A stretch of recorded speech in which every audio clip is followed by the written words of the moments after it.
bonjour à tous, j'espère que vous allez bien. Bienvenue dans cette nouvelle vidéo, la première de 2025. D'ailleurs, je tiens à vous souhaiter une excellente année 2025. Je vous souhaite vraiment le meilleur pour cette nouvelle année qui commence. Et comme vous le savez, ça fait un petit temps que j'ai plus filmé et posté de vidéos. Je crois que tout le mois de décembre a été vide de vidéos.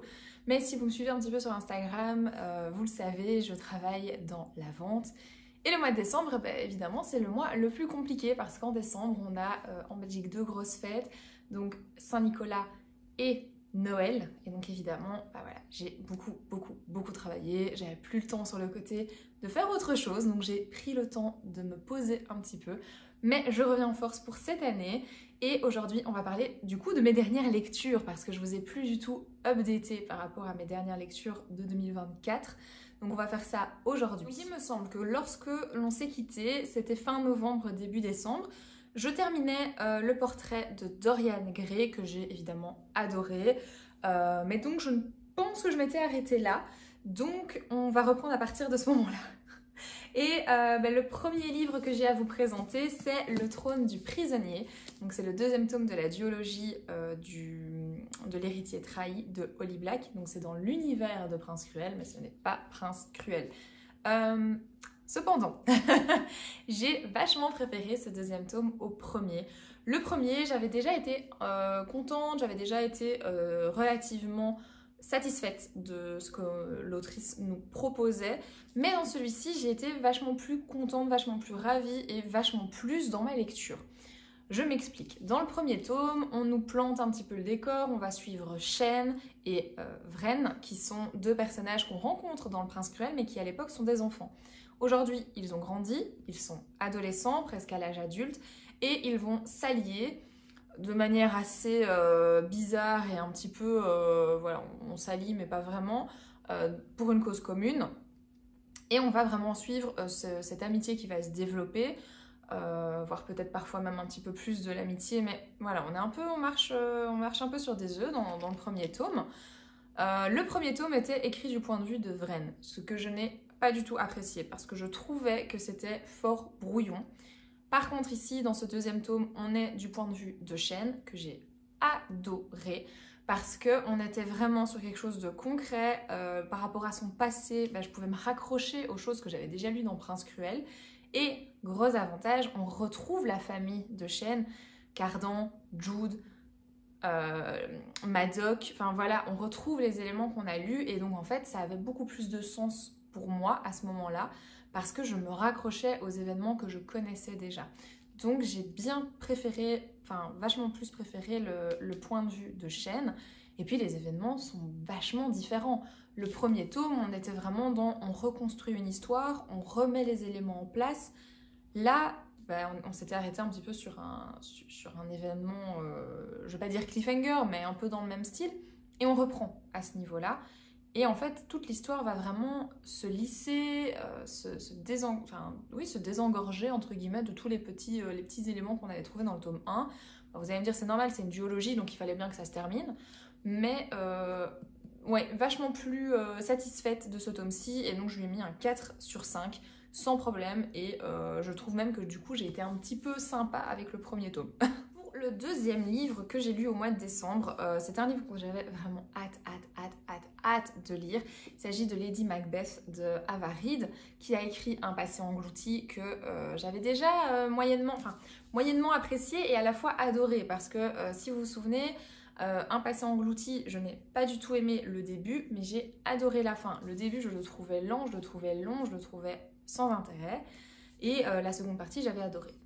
Ici, on se retrouve avec cette lenteur que je n'apprécie pas chez Ava Reid. Du coup, je pense que c'est vraiment ce problème-là. On est donc dans une réécriture par rapport à Macbeth de Shakespeare. C'est une lecture que j'ai appréciée dans le sens de la réécriture, entre guillemets, de l'adaptation. C'est une lecture que je n'ai absolument pas appréciée dans le sens où la lenteur du récit, les personnages, ça se veut sombre, mais peut-être un peu trop sombre, ça se veut lent, mais peut-être un peu trop lent, ça se veut vraiment...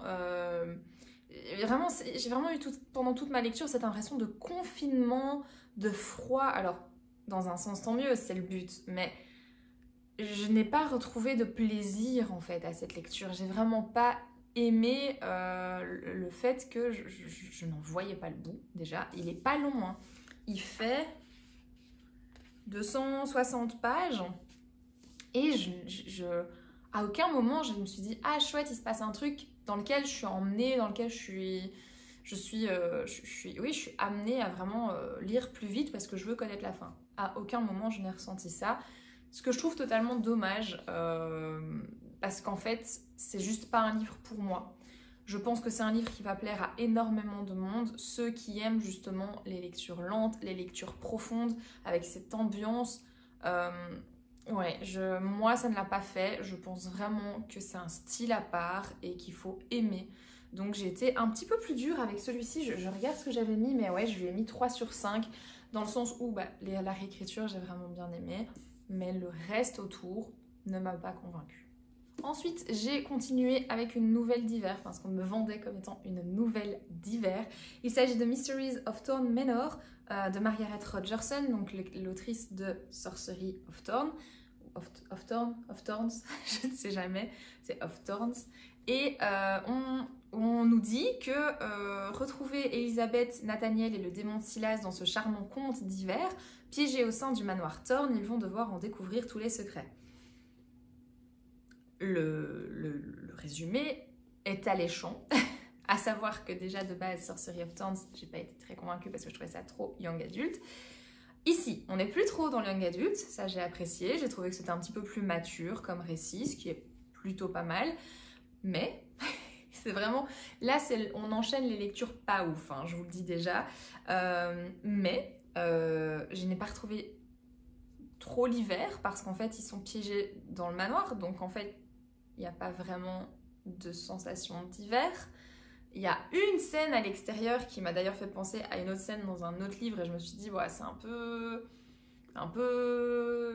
le classico-classique scène d'hiver mais qu'on voit partout. Donc en fait, finalement, j'aurais préféré autre chose. Le seul point hyper positif, de nouveau, c'est Silas. C'est le seul personnage que j'ai trouvé intéressant. On en apprend un petit peu plus sur lui, on en apprend un petit peu plus sur la famille de Nathaniel. Mais pour les fans, pour ceux qui ont vraiment adoré Sorcery of Thorns, allez-y, vous allez adorer. Mais moi qui avais déjà un peu plus de mal, j'ai pas de nouveau été convaincue. C'est déjà un petit peu plus mature, c'est déjà un peu mieux au niveau du développement des personnages. Donc j'ai trouvé que c'était déjà plus sympa à lire. Mais de nouveau, c'est court et j'ai pris une plombe à lire. Pareil, hein, je crois que c'est 200 pages celui-là.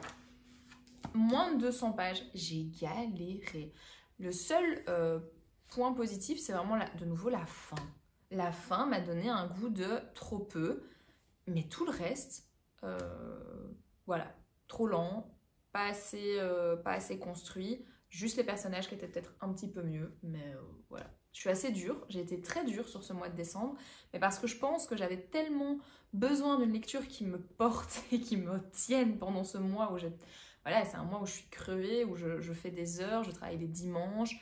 J'ai besoin de pouvoir me détendre, j'ai besoin de pouvoir apprécier mes lectures, je pense, pour pouvoir me vider la tête aussi. Et malheureusement, Lady Macbeth et Mysteries of Thorn Manor ne m'ont pas permis cela.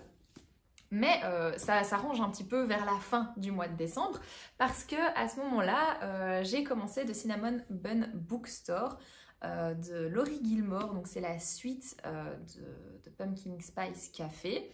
Donc c'est la saga Dream Harbor, c'est le lieu, c'est le village. Et je vous avoue que j'étais sceptique parce que suite à 2 lectures un peu moins bonnes, je me suis dit je vais me lancer là-dedans, c'est du VO, ça va être long et voilà, le premier tome était très chouette, mais je trouvais que les personnages étaient très lisses, c'était très téléfilm de TF1, c'est très chouette, mais je me suis dit peut-être qu'avec celui-là, je tiens à quelque chose d'autre. Parce qu'on va y suivre Hazel, je sais jamais comment on dit moi, je sais pas comment on dit, Hazel, c'est peut-être ça. Hazel qui est du coup la gérante du Cinnamon Bun Bookstore, donc la librairie du village. Ce que j'aime d'ailleurs beaucoup, c'est qu'en fait, tous les dimanches, ils servent des cinnamon rolls. voilà, je me suis dit je veux y aller, je veux y aller, je veux faire ça, je veux aller dans une librairie où on me donne des cinnamon rolls. Bref, et en fait elle approche de la trentaine.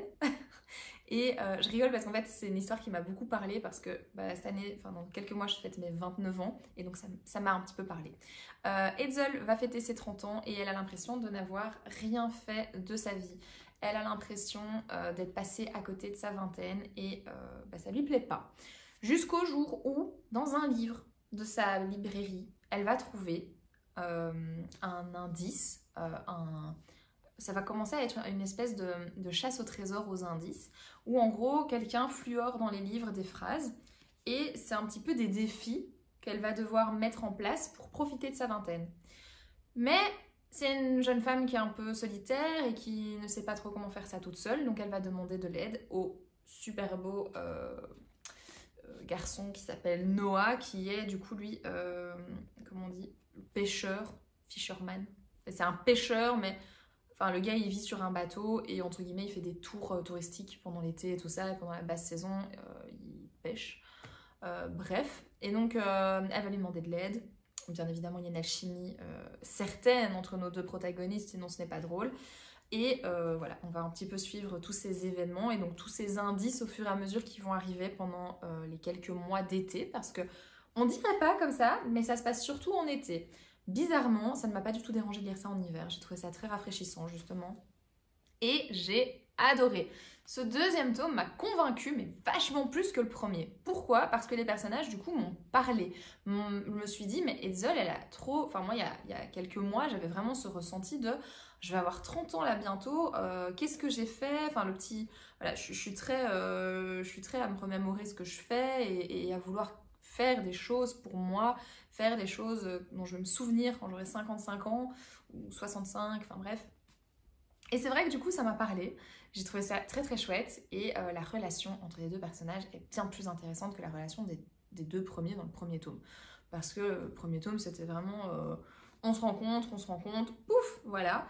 Que là il y a vraiment un fuis-moi je te suis-moi je te fuis, que j'ai bien aimé, et à la fois Noah va permettre à Hazel de découvrir le monde en fait de l'amour et du spice, parce qu'il y a du spice à crever. Dans le premier tome ça m'avait gênée parce que c'était très bisounours et que du coup je trouvais que ça n'avait pas de sens que ça arrive là. Ici ça avait du sens. Ici c'est une jeune femme qui découvre sa sexualité aussi, qui découvre l'amour, qui découvre comment en fait on agit avec un homme ou comment on agit avec les gens. Et j'ai trouvé ça hyper cool et donc les scènes spicy ne m'ont pas du tout dérangée parce qu'elles avaient leur place mais totalement dans ce tome-là. Donc, grande réussite, je continue la saga, vivement le prochain tome qui, lui, par contre, se passe à Noël, mais je verrai bien quand je le lirai.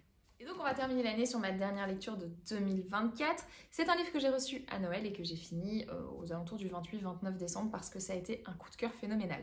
Il faut savoir que je suis très fan du docteur Philippe Boxeau et j'ai déjà regardé toutes ses interviews mais je n'ai pas lu un seul de ses livres. Donc il était clair que j'ai demandé ça à Noël et j'ai reçu le premier tome, Les morts ont la parole, du docteur Philippe Boxeau donc, et c'était trop cool. Bon, âme sensible, s'abstenir bien sûr, on est sur du cru, on est sur des autopsies, on est sur des... comment les gens ont fait pour... parfois soi-même, voilà, vous aurez compris. On est aussi sur des meurtres, enfin voilà, c'est vraiment... Voilà, si vous connaissez un peu le personnage, vous savez qu'il ne mâche pas parfois ses mots et moi j'aime beaucoup, c'est quelque chose que j'apprécie et moi tout ce qui est un peu, vous savez les podcasts un peu dans ce style-là, moi j'adore. Donc bien évidemment que j'ai adoré cette lecture. Ça se présente de manière assez simple, en fait c'est à chaque fois des petites histoires de 4 ou 5 pages où on raconte l'histoire de personnes voilà, qu'il a pu... je ne vais pas dire rencontrer, mais qu'il a pu voir passer sur sa table. Et je trouve ça hyper... en fait, c'est plein d'humour, tout en étant scientifiquement... comment expliquer? C'est compliqué à expliquer, je trouve, parce que voilà, c'est de l'humour, mais à la fois c'est des faits, et à la fois c'est du cru. Et en fait, c'est super bien raconté, c'est super bien expliqué. Ce qui était super cool aussi, c'est que je connais tellement le Dr Phil Boxall, tellement j'ai regardé des trucs sur lui, que quand j'ai lu le livre, j'avais sa voix dans ma tête qui racontait les histoires et j'ai trouvé ça trop drôle. Donc le dernier livre de 2024, mais certainement le meilleur de mon mois de décembre, c'est sûr. Je lui ai mis un 5 sur 5 coup de cœur et j'ai hâte de lire les 2 autres du coup. 2 autres ou 3 autres? Attendez, je ne sais plus. 2 autres. Les 2 autres, c'est Entretien avec un cadavre et La mort en face. Donc je vais essayer de me les procurer parce que vraiment, trop chouette. Vraiment, ça se lit très très vite. Hein. En 2-3 jours, moi, c'était fini. Donc voilà, écoutez, ma dernière lecture de 2024. Et voilà, tout ça pour vous dire que j'en arrive à la fin de mon update lecture, entre guillemets. Entre-temps, j'ai déjà lu 2 livres et commencé 2 autres, mais voilà, là je stagne un peu. J'ai très vite commencé et très vite terminé Ashes Falling for the Sky, mais je vous en parlerai dans mon update de janvier 2025. Là j'ai commencé un Cozy Mystery, je vais attendre de voir si ça me plaît ou pas, et parce que c'est le premier que je lis du coup. Et voilà, on se retrouve nous certainement la semaine prochaine. Je vais essayer de vous filmer mon bilan du coup 2024, mes meilleures lectures, est-ce que mes objectifs je les ai réussis, et aussi quels sont mes objectifs pour 2025 qui risque d'être aussi une année très mouvementée. On verra bien comment je vais gérer tout ça aussi parce que 2025 ça veut dire la maison elle va être en travaux. Voilà, on verra bien. D'ailleurs, j'aimerais bien vous lancer une série sur ma future bibliothèque parce que du coup, je vais avoir une pièce entière pour ça.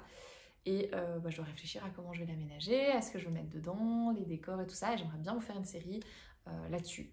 Voilà, donc je vais arrêter de parler pour aujourd'hui. Je vous souhaite un très bon dimanche et je vous fais de gros bisous. Salut!